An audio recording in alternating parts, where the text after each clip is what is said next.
Hello everybody, and this is Narendra Kumar, and we are from the Objective Academy, and today we have the 9th class social textbook with us, and we have the first chapter, and it is a beautiful chapter called Our Earth, and we are the first page.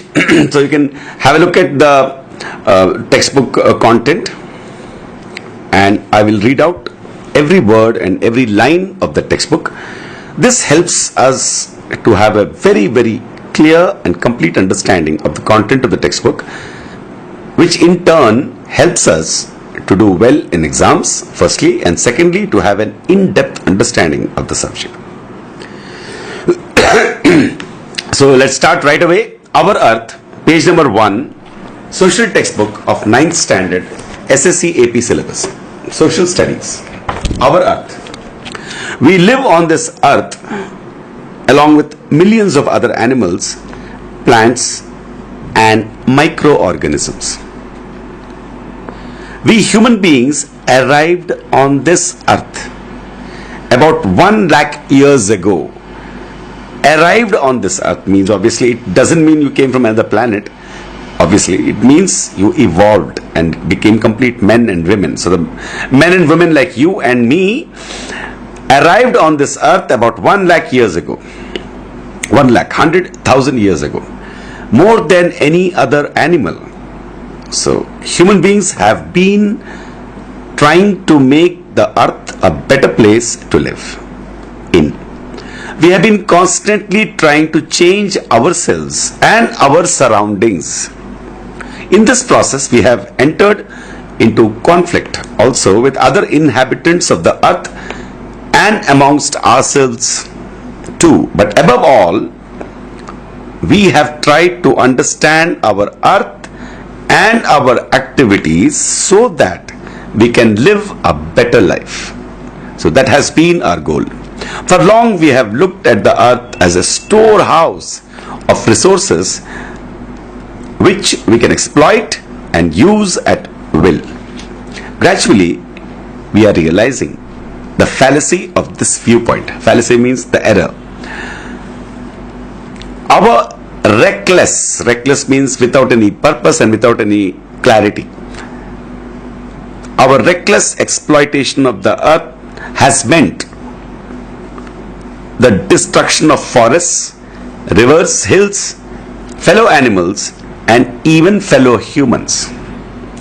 This has resulted in what many are calling the environmental crisis, like global warming and poisoning of our soils, water, and air.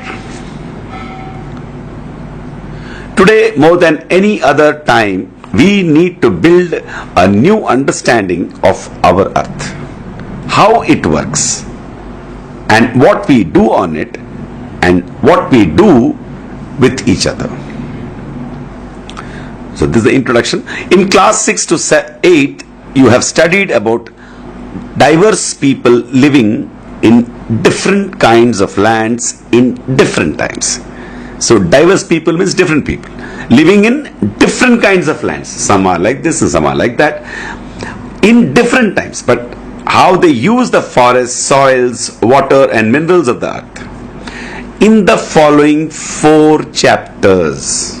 So in the coming 4 chapters, we will study about the earth as a large interconnected system, and we will see how the rocks, soils, minerals, water, air, sunshine, forests, animals, and humans interact with each other and change each other constantly.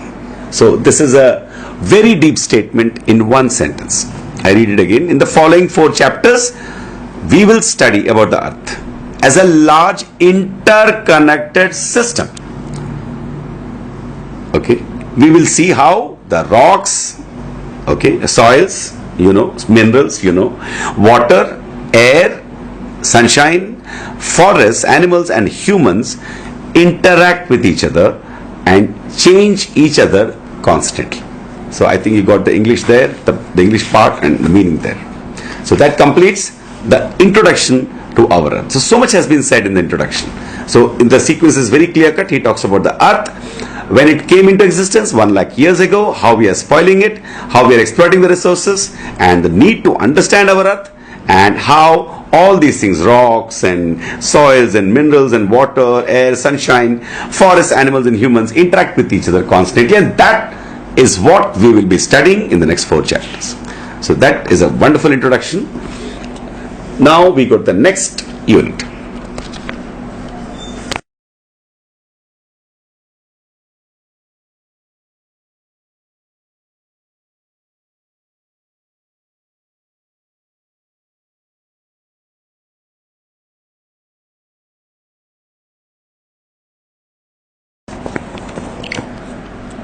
Now we continue the chapter Our Earth, 9th class, and the first unit is Our Universe. The heading is Our Universe, the Sun and the Earth. For thousands of years, humans have been looking into the sky and trying to understand the objects that shine there.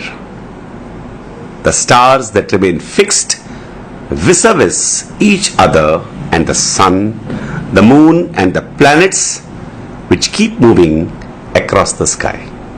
Vis-a-vis means in relationship to. The stars that remain fixed vis-a-vis each other, and the sun, the moon and the planets which keep moving across the sky. So there are some star-like objects in the sky that move, and they are the planets. Sun and moon, you already know how they move across the sky. Well, what are these? And in what ways are they related to us? How do they affect us, influence us?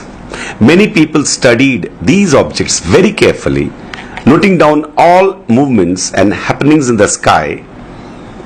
He means measure them and trying to figure out what they are and how they move and work. Initially, people thought that Earth was firm and stationary. For thousands of years, centuries, they thought that, and all others went around it.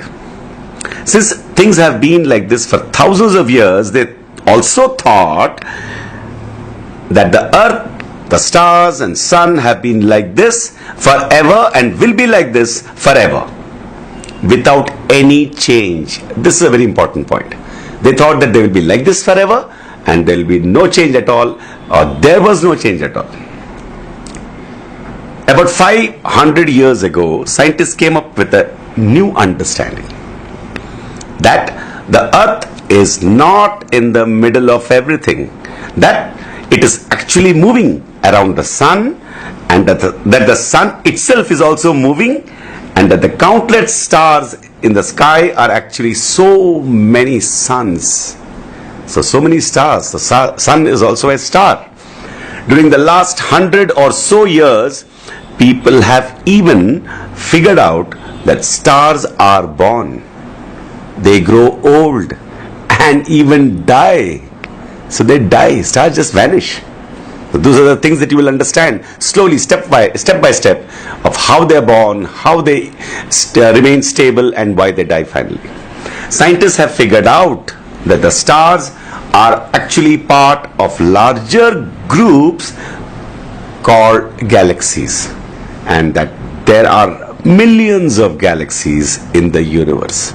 So you have a galaxy and there are millions of stars, actually billions of stars in each galaxy, and there are millions of such galaxies.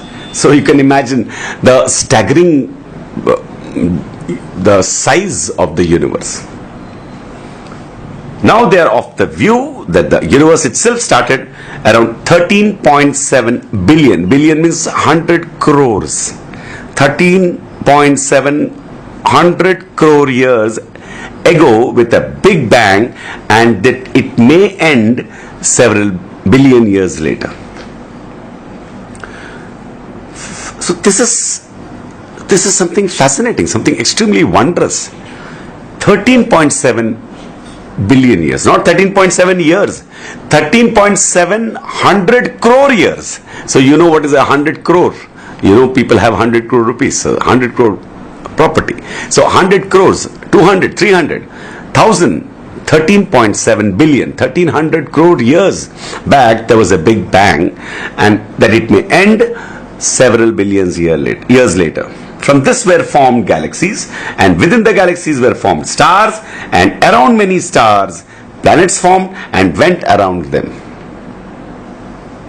In our lives, things move very fast. Obviously, things around is changing, like even trees, plants, they start growing, but change every moment. However, these astronomical changes means what happens in the heavens, in the sky.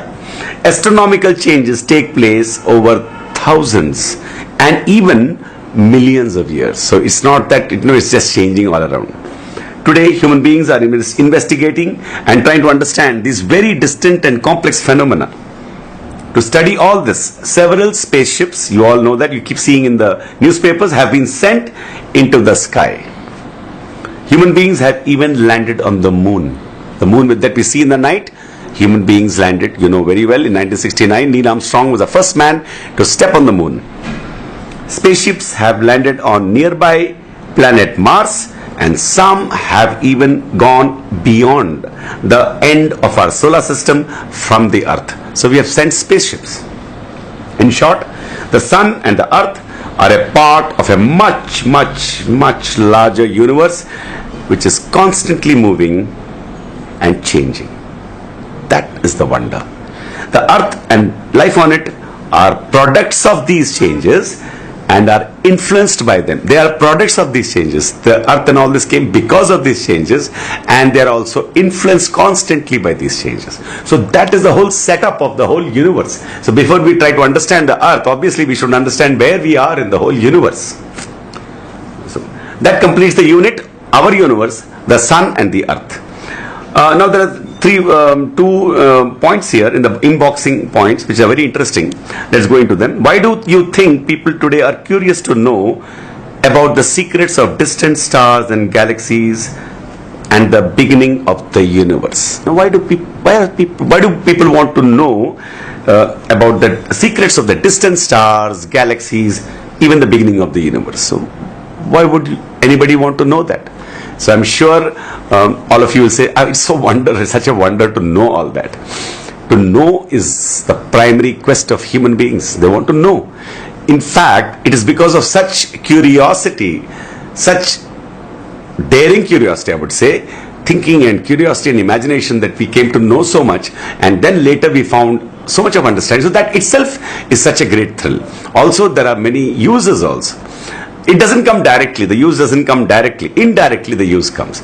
Like, for example, suppose you understand what's happening in the sun, then you will understand many things on earth.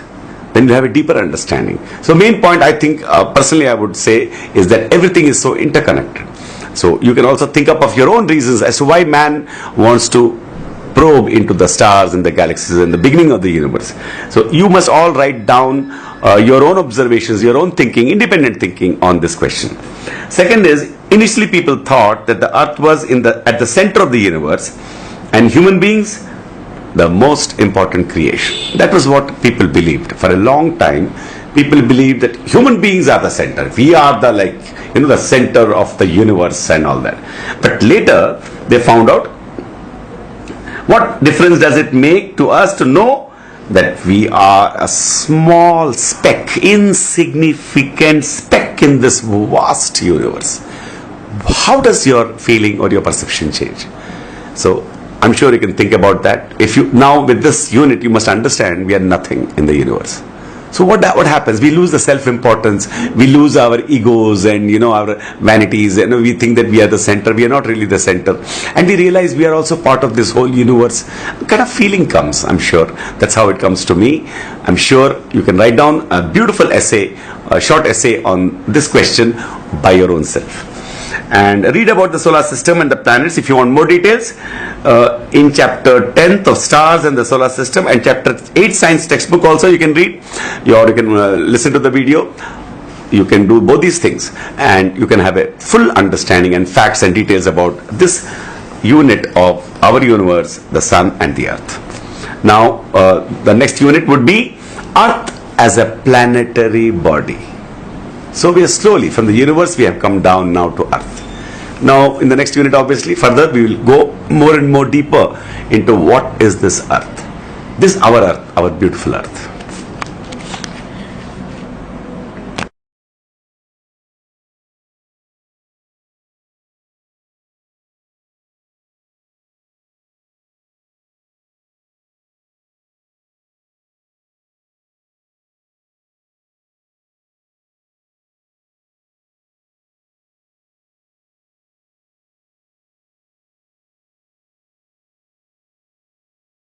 Of the Earth in the 9th standard SSC syllabus, AP, Earth as a planetary body. It's the second unit. So I'll read out the textbook and explain as I go along. Like all planets in our solar system, the Earth rotates on its own axis and goes around the Sun in a definite orbit. The crucial words are own axis and definite orbit. So axis is an imaginary line that passes through the center of the sphere that is the Earth. It is actually at a tilt of 23 degrees.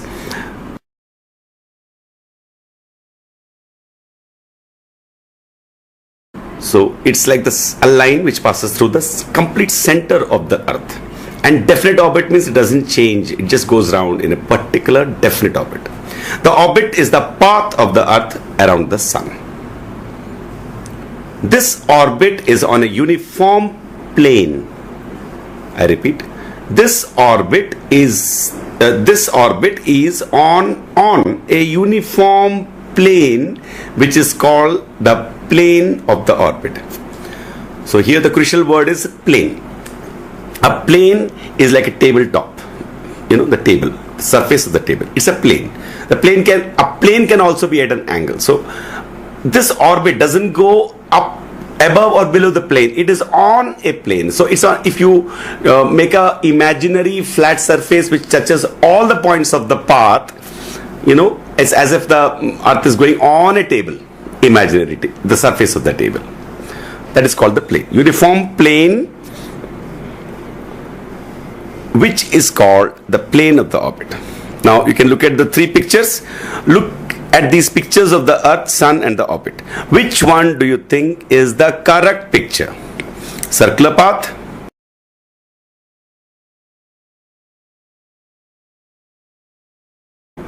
an elongated oval path, a scaled oval path. Scaled oval path means Sun in the middle and 1.5 centimeter on one side and 1.5 centimeter on the other side. So actually the Earth's orbit is nearly circular, as in figure C. So it's like in the figure C. And the difference, listen to this carefully, and the difference between Earth's farthest point from the Sun, about 152 million kilometer from the Sun, and its closest path, 147 million kilometer, is very small. So the closest path, slightly oval. It's not fully like an egg or something. It's slightly oval, ellipse. So closest path is 147 million kilometer, and the farthest distance between the Earth and the Sun is 152 million kilometer. Closest from Earth to Sun is 147, and farthest from Earth to Sun is 152. So the difference comes to 5 million kilometer, which is actually very small in that large scale. Earth travels around the Sun at a speed of, you won't believe it, 1,07,200 kilometers per hour. That is the reason why it travels around itself in 24 hours. So you can see how fast it is. But we don't feel it. That is a wonder question here. We don't feel as if the Earth is moving so fast, because we are also part of the Earth and we are moving along with the Earth uniformly. At this speed, it takes 365 1/4 days to complete one revolution. So Earth travels around the Sun at a speed of 1,07,200 kilometers around the sun. This is not around the earth, it's on its own axis. At this speed, it takes 365 1/4 days to complete one revolution. So at that speed, so you can imagine how long it travels. It takes, even at that speed, it takes 365 days. One whole year it takes to complete one whole revolution around the sun. We call this a year. You have studied in class 8 about the energy received by different parts of the earth from the sun, and how the travel of the earth around the sun causes the seasons like winter and summer. So you can actually write a small essay on how we get seasons. Seasons we get because the earth revolves around the sun in 365 days and it is tilted. So you can do this small essay. It's in the inboxing. That is what he has asked you indirectly. So you can write a small essay giving your exact understanding of how two factors. One, the tilt of the earth. Tilt. Earth is not absolutely perpendicular, it's slightly tilted. If you draw an imaginary line through the center of the earth and you make a straight line, the imaginary line and the straight perpendicular line will make an angle of 23 degrees centigrade, and that is the meaning of tilt. So because of the tilt of the earth and because of the revolution around the sun, we have seasons. So that completes the section 2 of the chapter of the earth. 9th class syllabus of social studies. Next we will go to the evolution of the earth, how earth evolved. You know, it was not like how it is now.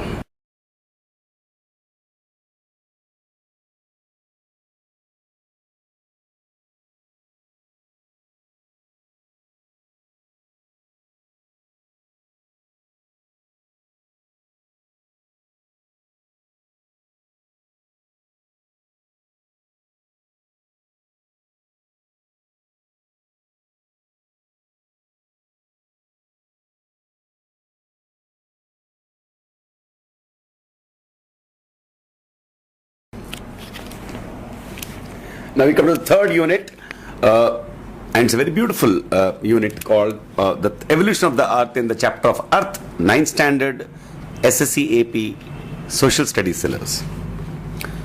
The evolution of the earth. Scientists are still debating how our earth was formed. Most scientists are of the view that earth began to form around 4.5 billion years ago. 4.5 billion. A billion is 100 crores. So 400 to 450 crore years back. That's a huge time gap. Length. The earth has reached its present form through several phases. So in the beginning, the earth was not like how the earth we see now. It began as a ball of swirling, swirling, swirling dust. Swirling is moving. Dust and clouds, and passed through a molten stage. Molten means liquid. MOLTEN means liquid. At that time, the earth was very hot, and was constantly bombarded by massive rocks. Massive, MASSIVE, means huge rocks, and other materials from the space. So when they bombarded, there was a huge friction, and due to gravity they are all sticking to the earth, and the huge friction caused that huge temperature. In this way, the size of the earth grew. So earth grew and grew. All that materials from the space came and stuck to the earth due to gravity. The earth was so hot that it was molten. So obviously when something is heated, it comes in a liquid form. So all these heavy metals also, they became molten, they became liquid, in hot liquid form. If you boil a thick soup containing many substances, you may observe that the heavier particles tend to go to the bottom and lighter particles come to the top. You know that. So lighter particles come to the top. These lighter particles cool. So after time it cools. It cools down. It loses its energy, internal energy, heat. Temperature comes down.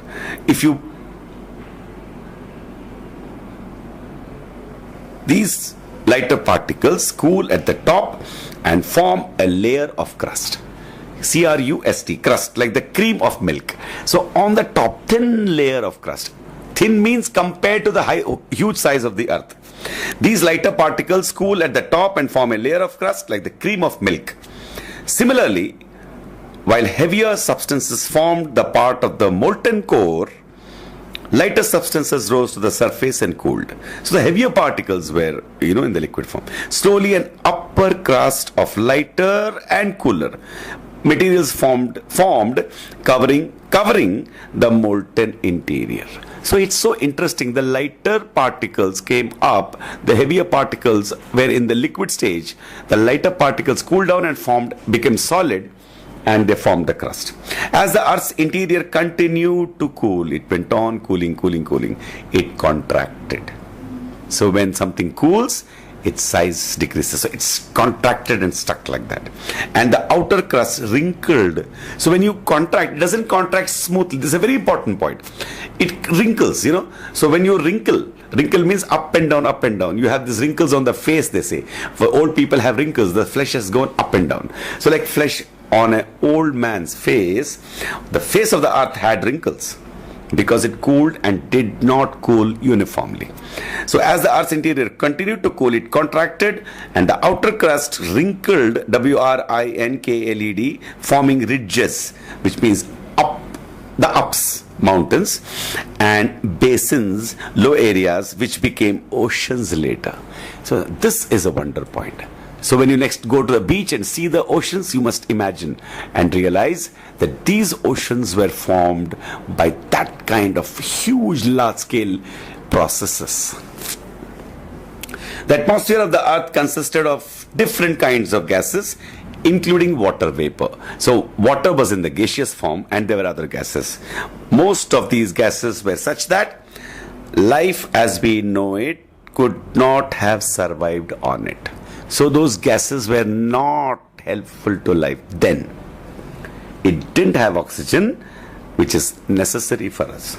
It took a long time for the air we breathe to develop. So this is another wonder question. How did oxygen fill the atmosphere? The rain fell heavily. So it went on raining, and filled the great basins on the earth's crust with water. Thus the oceans were formed.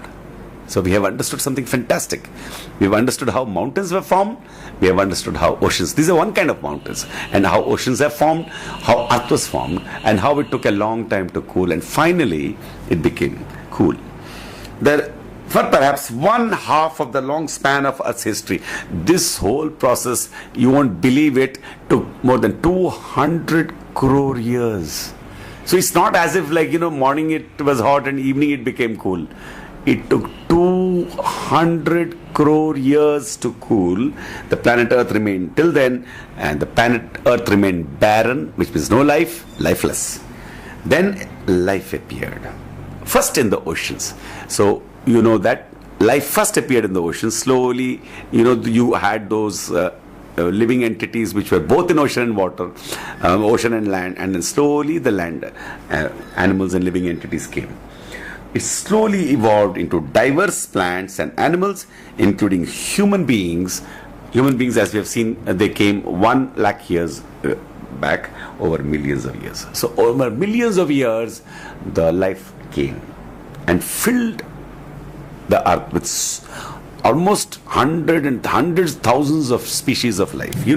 The whole earth has so much life. So that is a beautiful unit 3, the evolution of the earth. So now we got a very deep understanding of how this earth was formed, how the one kind of mountains were formed, the ridges, the wrinkles, and how the oceans were formed. So we have got the essential concepts of this unit.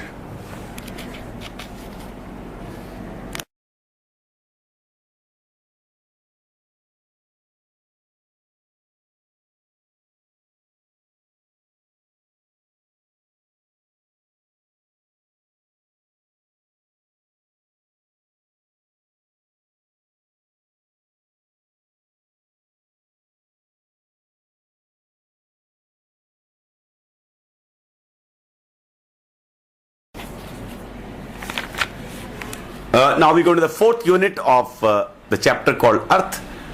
in Social Studies 9th AP SSC board. Internal structure of the earth. Internal structure. Let us look at the internal structure of the earth we live in. We can see the continuity from the early days of the formation of the earth as we try to look deep inside the earth. It took us years of scientific investigation, analysis of data to form an understanding of the interior of the earth. What we're going to tell you now did not come like just they came to know. How can they come to know? They have to investigate. One of the big sources of investigation were volcanoes and earthquakes. That data they analyzed. The main reason for this is that even the deepest mines we have dug do not go beyond a few kilometers under the surface, while the radius or the distance to the center of the earth is over 6,000 kilometers. So we can go only a few kilometers inside. When you have coal mines, you go inside the earth. That is not inside the earth at all. If you look at the whole earth, the whole earth, the radius itself is 6,000 kilometers. The diameter would be 12,000 kilometers. But we have gone only a few kilometers inside. So obviously we did not know directly.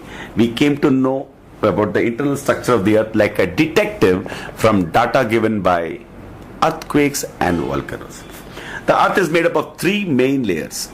The crust, one crust, two mantle, M-A-N-T-L-E, three core, C-O-R-E.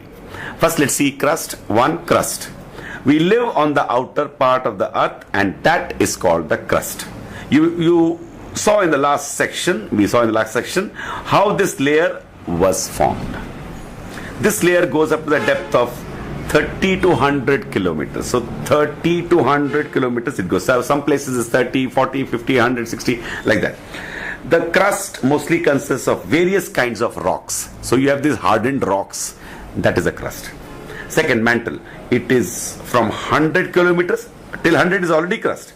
From 100 kilometers to 2,900 kilometers. So you can imagine how small that crust is. The upper part of the mantle is a pliable, P-L-I-A-B-L-E, that means you can change it. It's moldable like liquid. Layer over which the crust floats. The crust floats on that. Can you imagine? You are not standing on solid ground.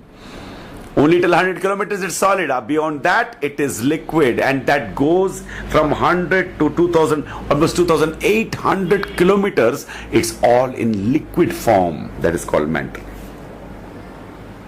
This consists mainly of chemicals called silicates. So you will learn in later chapter in chemistry very clearly what are silicates. They all have silicates. The whole mantle has silicates. Now we come to the third part, core. So we reached till 100. From 100 to when we went to 2,900. Now we go from 2,900 to 6,376 kilometers, exactly the radius of the earth. Inside, till the center of the earth. In thickness, it is composed of dense and heavy substances like iron and nickel. So you have iron and nickel there. It can be divided into two subparts. So core itself can be divided into two subparts. Outer core and inner core. So outer core is from 2,900, not till 6,376, but till 5,100 kilometers, composed of liquid metallic material like nickel and iron. So nickel and iron are in liquid form. From inner core, it goes from 5,100 to 6,376. Almost 1,200 kilometers of the earth is made up of iron compounds and heavy substances like gold. So the outer core is in the liquid metallic form, metals in liquid form. So iron, if you go on heating it, it becomes liquid. That is still liquid now inside. Inner core is like that. The inner core is solid inner core. So inner core is solid, outer core is liquid. So from in the center it is solid, outer small thin cover of the crust is solid, everything else is in liquid form. Interestingly, matter from deep inside the mantle shoots up through volcanoes. Not from the core, from the mantle. Suppose they find some cracks. The whole of that inner molten thing from the mantle, silicates, they come on the surface. Through volcanoes and fissures shoots up through volcanoes and fissures on ocean floors. Ocean floors also, they come up. You can have volcanoes inside the oceans also, and cools down to form the Earth's crust. In many regions on the Earth, part of the Earth's crust enters into the mantle. So you can imagine some part of the crust goes deep into the mantle, and the matter from the mantle comes out on the top and into the mantle, and once again becomes molten. This constant process of formation and destruction, new formation comes, the crust forms, again goes down into the mantle, again comes up. The constant process of formation and destruction of the crust explains the fact that our Earth is still very active. Nobody is doing it all. It's all active because of the internal pressure, the internal forces, the huge forces. These volcanic eruptions keep taking place, and this sinking of the crust into the molten mantle also keeps taking place. The crust on which we live is still being changed. So it's not that the Earth is, like just static. It's being changed. Of course, very slowly by earthquakes, volcanoes, subduction. SUBDUCTION is going in of land, and rise of mountains due to processes happening deep down the Earth. So when the volcanoes shoot up, they are called volcanic mountains. They become mountains.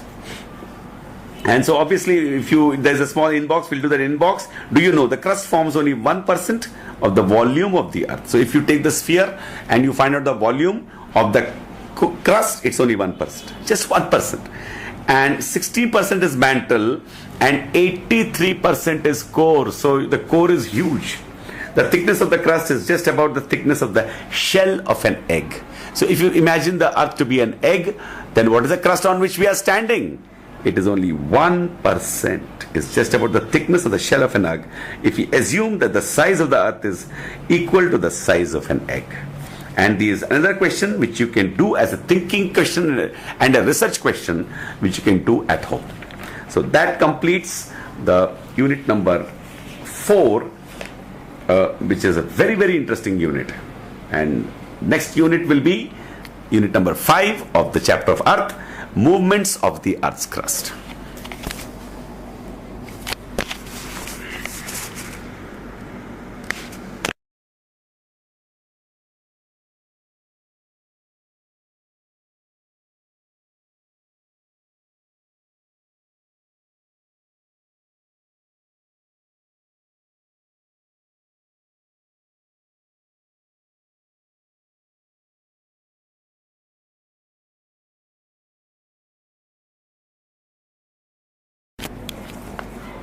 Now we come to the movements of the Earth's crust, and this is Narendra Kumar, and we are doing this chapter of Earth from the Objective Academy, and this is 9th class Social Studies syllabus, and we are now doing the movements of the Earth's crust, 5th unit in the first chapter called Earth. Movements of the Earth's crust.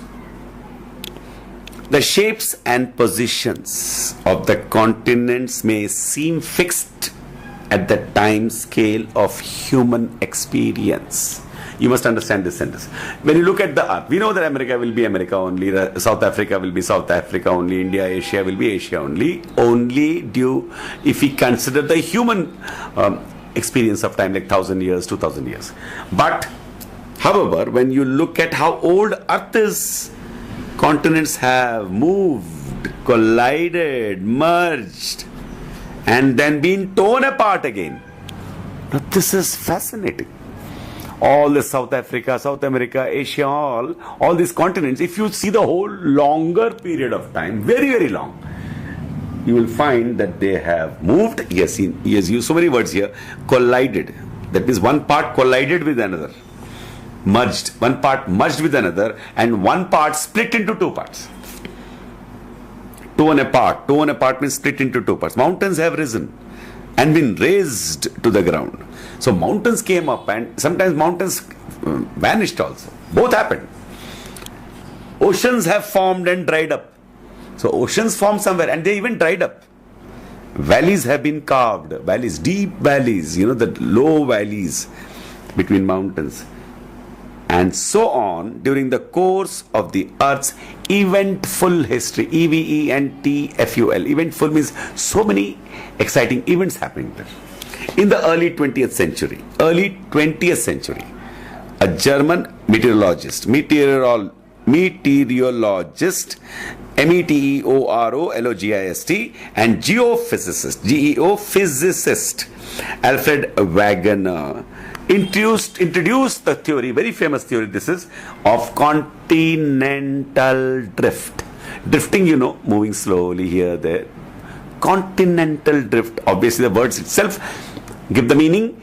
Continents drifted, moves very slowly. He gave that theory to describe and partially explain the present arrangement of continents and ocean basins. So he gave an exact idea. Why are the continents as we experience and see them now as they are? And why do we have the oceans? He postulated, postulated, postulate means he gave a theory, a massive supercontinent which he called Pangaea, Greek for whole land, WHOLE. So he gave a name to the huge continent, one continent only there was in the world, he said, Pangaea, as having existed 220 million years ago, that is 22 crore years ago. These continents were not like how they are now.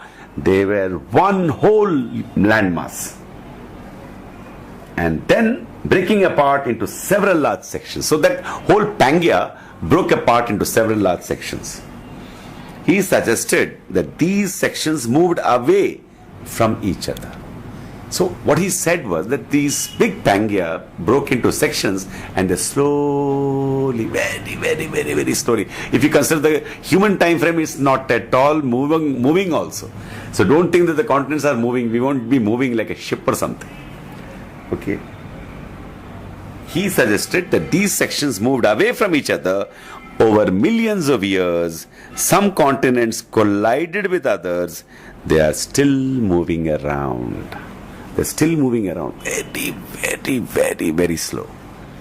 If you think about the human time scale, Pangaea is a hypothetical continent. Hypothetical means we have never seen it. Continent from which present continents originated by the drift of Mesozoic era to the present. Mesozoic era was a time a certain species of animals came. From that time till now, this has been happening.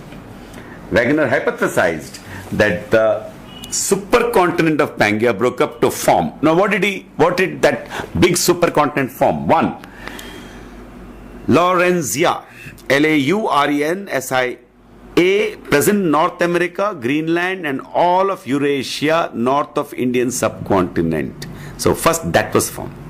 Laurensia had present North America, Greenland, and all of Eurasia. Eurasia is the combination of Europe and Asia, north of Indian subcontinent, north of India. Second was Gondwana land, present South America, Africa, Madagascar, India, Arabia, Malaysia, East Indies, Australia, and Antarctica. So first these two were formed. These two blocks were separated by a long shallow inland sea called the Tethys Sea. So what he proposed was this continent broke into two parts. The first part was, as he says, Laurentia. The second part was the Gondwana land. So like from top to bottom split. These two blocks were separated by a long shallow means not very deep, Shallow, inland sea called the Tethys Sea, Tethysc. It took millions of years for the continents to reach the present shapes and positions on the globe. So after millions of years, they became what you now see in the atlas. Even today, many of the continents are moving very slowly, pushing each other. Okay, and we will read about this in greater detail in the next chapter. So we are trying to go deep into this simple in-depth understanding of geography. So it actually gives you and opens your eyes to the wonder of what's happening in that. See, normally people think, this is always there, and nothing else is there. But as you go into real deep into educating yourself, you discover this fantastic and very fascinating points. So that completes the unit Fifth, and the next unit is the Earth's grid system. So man has created a grid. Those grid is not there. They're imaginary lines. He has something called longitudes and latitudes. We'll see it in the next section.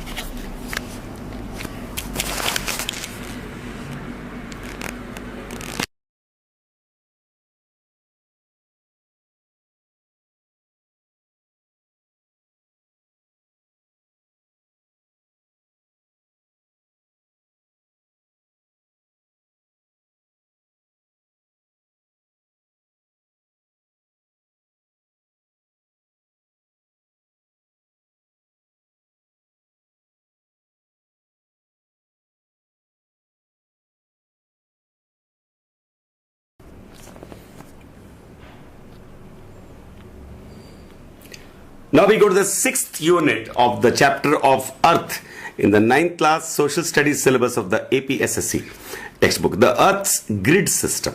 So this is a very interesting concept here. So far we saw the process of the formation of the Earth and its internal structure. Now we will see how it is shown on maps and globes. You know, globes is a sphere which shows the whole world. Using an atlas to find latitude and longitude of places. Latitude and longitude, two words have come here. You can find the latitude information in a well-produced atlas or online using Google Earth. Here is one example of how to find the latitude and longitude information in the back of the atlas, where places are listed alphabetically, similar to the way words are listed in a dictionary. So places are listed alphabetically like in a dictionary. Example, find the latitude and longitude information for Kobe. So that is a place name in Japan. Find the place named Kobe in the list. Next to that, you will find information about that place. This is a typical atlas listing. So on the left hand side, you have Kobe. Then you have country's name, Japan. You have page number 60. You have latitude 34 degree 41 minutes north and longitude 135 degrees 12 minutes east. The atlas you use may present the information slightly differently. So don't worry about that. But these elements will be there. Now find the latitude and longitude values for the other places in the list of earthquake prone places. Earthquake prone, P-R-O-N-E, means where usually we have earthquakes. Locate them on a world map. This will also help you understand the Pacific Ring of Fire and its earthquake prone places. On a globe, a network of latitudes and longitudes is drawn. So there is a network. You have latitudes, longitudes, the vertical lines, and latitudes, the parallel lines, the horizontal lines. And we can locate places and learn much about them. How hot or cold it would be there. So with that, we can know how hot it will be there. In which direction should we go to reach it? And what time it would be there at any moment. So if you know the latitude and longitude of a place, the three things we can know is how hot or cold it would be, in what direction could we go to reach there at the earliest, and at what time it would be there at this moment. So that is the unit number 6, and the next units will be latitudes, and the 8th unit will be longitudes, which we'll do now.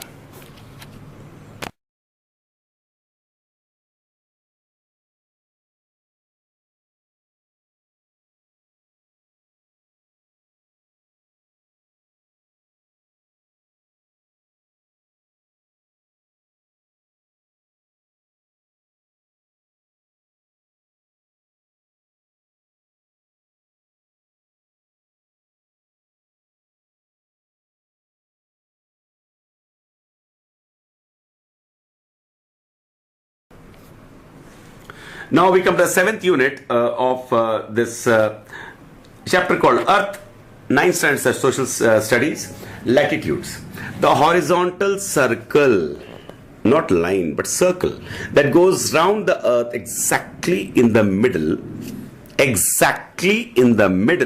at equal distances from the north and south poles is called the equator. Equator, because It divides Earth into two equal parts. This is the circle designated as 0-degree latitude. Following the way angles are designed in geometry, latitudes are expressed in degrees, minutes and seconds. In many atlases, you will not find the minutes and seconds. Look at the figure 1.5. From the equator going towards the poles are a series of parallel circles. Each circle is called a latitude. Latitude comes to us from the Latin word latitudo, meaning width. So it's something like width. These lines show us the width of the map.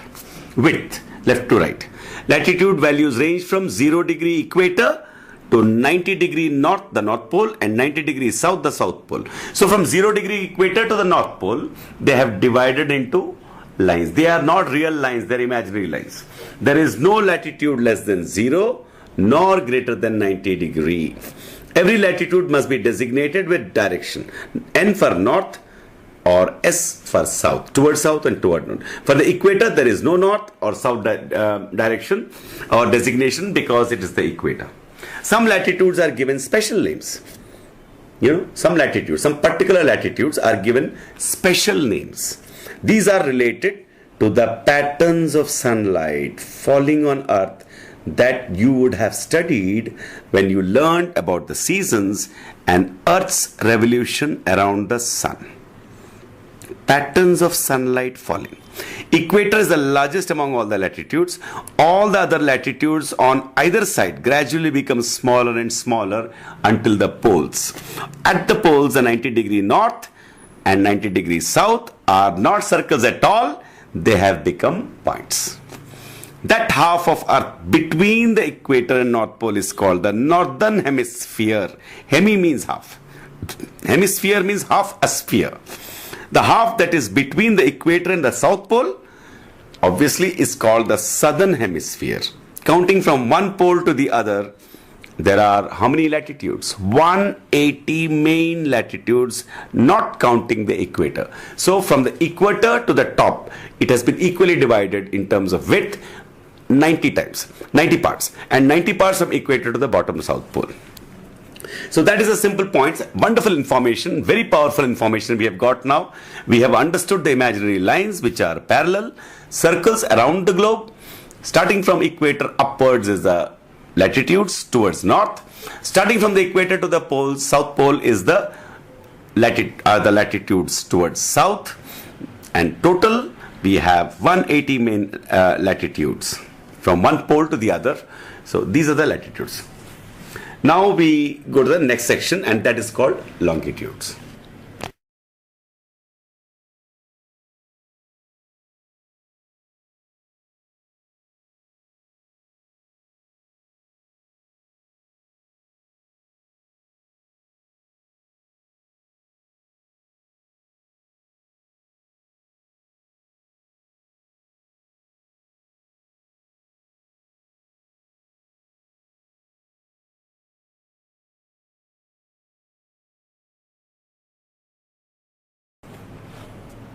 Now we come to the 8th unit of Earth, chapter Earth, SSC board syllabus, AP, India.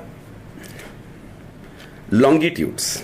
Latin gives us the word longitudo, which means length. Latitudo was width, length from top to bottom, from which we get the word longitude. Longitudes show us the length or height of a map. Longitudes are not full circles, they are semicircles connecting pole to pole. Every longitude cuts across every latitude, obviously. The longitude that passes through the astronomical observatory at Greenwich, England, is called the 0-degree meridian. So you start there as 0. It's equivalent to the equator for latitude. Prime meridian or Greenwich meridian. There are three words used for the 0 meridian: prime meridian or Greenwich meridian, and that is the longitude which cuts through the Greenwich. Greenwich, though it is spelled that way, is pronounced as Greenwich with accent on Greenwich. So it's not Greenwich, it's Greenwich. Several countries try to fix a longitude that passes through their own territory as the 0 degree longitude. However, England decided that the Greenwich meridian will be the 0 degree longitude. They ruled a large part of the world at that time, so everyone else ended up following their system. So that time it was England that had decided on Greenwich, and at that time England was ruling the world. So it's very interesting why we chose Greenwich to be the 0 degree. Any longitude we can choose as the 0 degree, but due to historical reasons we chose Greenwich as the 0 degree longitude. There are 360 longitudes. We organize the main longitude into two groups: 0 degree to 180 going east, which are the east longitudes. You understand? And 0 to 180 degree going west, which are the west longitudes. 0 degree and 180 degree longitudes do not have direction markers. Other longitudes have direction markers. For example, 28 degree east for 28 degree east longitude, 127 degree west for 127 degree west longitude, and so on. Each degree of longitude, just like a latitude, can also be divided into minutes and seconds like degrees. The longitude 180 degree directly opposite to 0 degree longitude is called the anti-meridian. Anti means opposite to. The east longitudes from the eastern hemisphere and the west longitudes from the western hemisphere. After all this, remember, latitudes and longitudes are imaginary lines. So we have learned latitudes starting from equator upwards, downwards. And what about longitude? Starting from Greenwich 0, opposite 180 degree, this way 90, this way 90. So what have we done finally? We have divided the earth into a grid system, longitudinal lines and horizontal lines called latitudes. And any point, any place, like let's say Vijayawada or Hyderabad or New Delhi or New York or Chicago or any place in the world, we need two things. We need a latitude, exact latitude, the exact degree, where exactly it is, and the longitude to fix a place. So we need both. So that completes the unit number 8. The next unit is longitudes and the question of time. It's a very interesting concept. Many people miss that concept. The last unit of this chapter is longitudes and the question of time.